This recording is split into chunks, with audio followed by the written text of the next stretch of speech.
What was that? Claire punched him in the arm after tryouts were over. Han rubbed his arm while feigning innocence. What was that for? He asked. She immediately punched his arm again. Don't pull that with me. You know what I'm talking about. I just tried my best. Don't know why you're reacting like this. He tried to defend himself. I'm acting like this because I watched you blow away everyone as if you were a professional football player. That doesn't come from just trying your best. She accused him. Have you been playing sports this entire time and didn't tell me or any of us? Claire stared at him long and hard. Putting up both hands as if he was trying to fend her off, he exclaimed, Of course not. How in the world would I be able to hide that kind of stuff? He said. Her eyes seemed to be looking all over his face as if to spot any lies.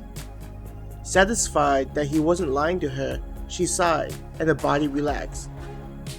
It looks like you'll be playing on the football team, Claire said. I don't know. There were a lot of talented people trying out for the team, he said. The two of them were walking towards the main road where he would meet his sister. With her on the basketball team, he usually waited for her to finish practice and head to the middle school. The timing of when tryouts ended and when she was done was perfect. Are you actually being serious? She looked at him with eyes wide open. Seeing him with a grin on his face, she smacked his chest with the back of her hand, looking annoyed. So, since I'll be the MVP of the team, does that mean I get to see you in a cheerleader's uniform? He asked casually with both of his hands in his pockets. Claire stopped walking the moment she heard his question. I'm just repeating what you said you'd do if I became the MVP. He continued to tease her. She looked back at him with fire in her eyes. If you don't want to, you don't have to. I just thought you would look cute in the outfit, he continued, acting oblivious to the heat coming off of her and looking away. Peeking from the corner of his eyes, he saw her lose the fire in her eyes, though it looked like it went to her cheeks instead. I said if you became MVP, not if you got onto the team, Claire stammered before stomping away from him. Watching her storm off in such a manner made him grin. If you have such a reaction, I don't know if I can stop teasing you, he whispered. Once they reached the main road, Han sat down on the curb and enjoyed the lovely weather as he waited for Jennifer to show. Claire wasn't talking to him after storming off and instead stood a couple of feet away from him. Reaching down and grabbing some wild grass growing between the cracks in the asphalt, he rolled the blades between his index finger and thumb. I miss having a smartphone, he quietly said to himself. What did you say? Claire asked, overhearing his words. Just thinking how convenient it would be to have a handheld device to view the wire with, Han said, twisting his upper body to stretch. He looked back and saw a dandelion growing. Unwinding himself, he released the grass in his hand and watched it fall to the ground. He could hear Claire's footstep as she walked towards him. Could you imagine a computer being as small enough to fit in your hands? She laughed at the idea. What would you even do with such a device? Claire asked. I'd probably just roam the wire, reading about things happening in the world, reading novels that were wired, and watch silly videos. He chuckled at the last part as he looked at the road and remembered the amount of time he wasted on the internet. As he just enjoyed the view of the industrial road contrasted against the open field, he sensed Claire sitting down next to him. Sometimes you act like a stupid guy, making me frustrated. But then you say silly things like this. She bumped her shoulder against him. Does that mean if I were like a stupid guy, you'd stop being my friend? He turned his head and looked at her, a severe expression on his face. What? No. That's not what I meant. She looked taken aback by his serious expression. Dropping her head, she said, I would still be your friend, even if you were a stupid guy. He tried to hold back his laughter. Claire's head whipped up, and she had a look of horror on her face, which quickly turned to rage. You were making fun of me!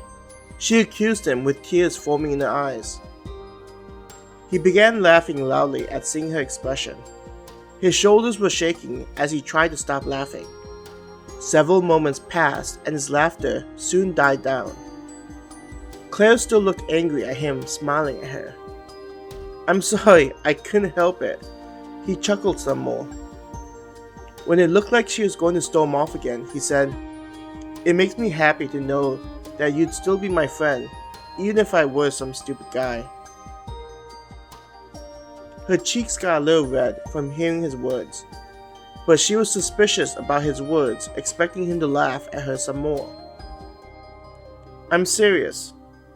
Knowing that you're my friend, not because I'm smart or special, means a lot. He smiled at her.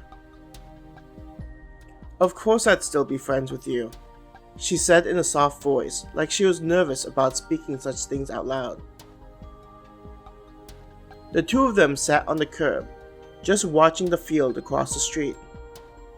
While he was thinking about the moment, he felt a weight on his right shoulder. Claire had rested her head against his shoulder, making the event alive with childlike innocence. This was something he never got to experience before. Just being with someone and not having it connected with tainted adult emotions. He thought about how at a certain age, kids would start seeing one another as separate genders. Girls will understand what it means to be a woman, and guys will begin to think more like men. There would no longer be the moments where a girl can just rest against a guy and not have it mean anything other than friendship.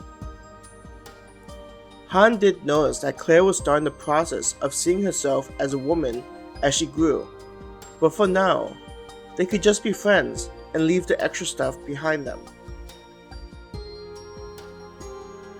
What do we have over here? A teasing voice called out to them. Claire immediately lifted her head off of his shoulder. Turning his head, he saw Jennifer walking up to them. Her dark hair looked slightly damp, not completely dry from her usual post-practice shower. Took you long enough, Han joked at his sister.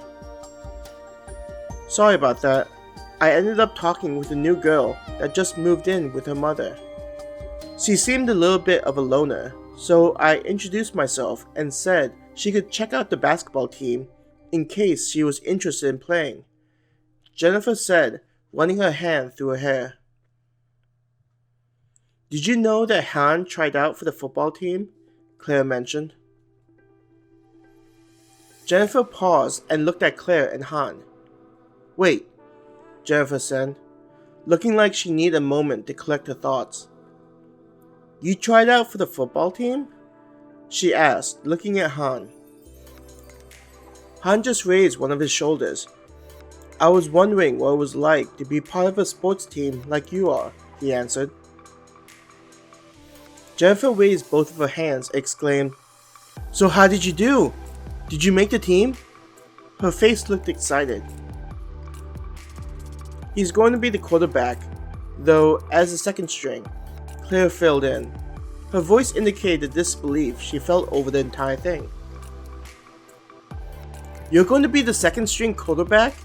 Jennifer ran over to Han and hugged him, toppling the two of them onto the grass. I need to tell Mom, she broke away from Han and stated. It's nothing that amazing. I'll be on the bench for almost all the games, and the likelihood I'll play in a game is low. Han tried to downplay it, though he did feel happy to hear how excited his sister was over the news. Turning to look at him, she placed both of her hands on either side of his face and whispered, What do you mean that it's nothing that amazing? My little brother is going to be a quarterback on his football team. Bringing her head closer to his, She rested her forehead on his. I'm not going to allow your usual apathetic self to downplay such a great thing. I'm proud of you, little brother. Han's cheek warmed from hearing her words.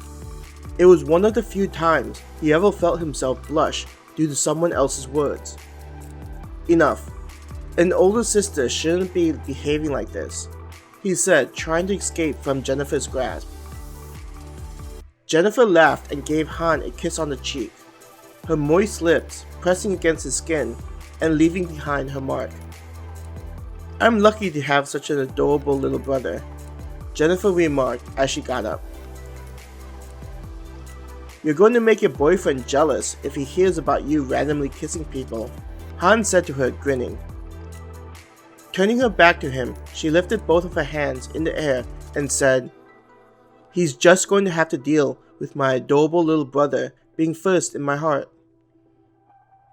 Getting up and brushing his pants, he looked at Claire and said, Let's leave this crazy woman with a brother complex. I'm curious as to whether Alex is still being held captive at the library by Hannah or if he managed to escape. Saying that your sister has a brother complex is a bit much, don't you think? You're just trying to hide how embarrassed you are, Jennifer teased him. I don't want to hear that from a bro-con like you, Han yelled back. You're better in the mornings when you're still waking up. Jennifer covered her mouth and haughtily said, This coming from the famous morning corpse? Realizing that he had met his match, he walked away from his sister with Claire chasing behind him. Did you forget that we have to go in the same direction, little brother? Jennifer called out. Han, your face is red, Claire pointed out as she giggled.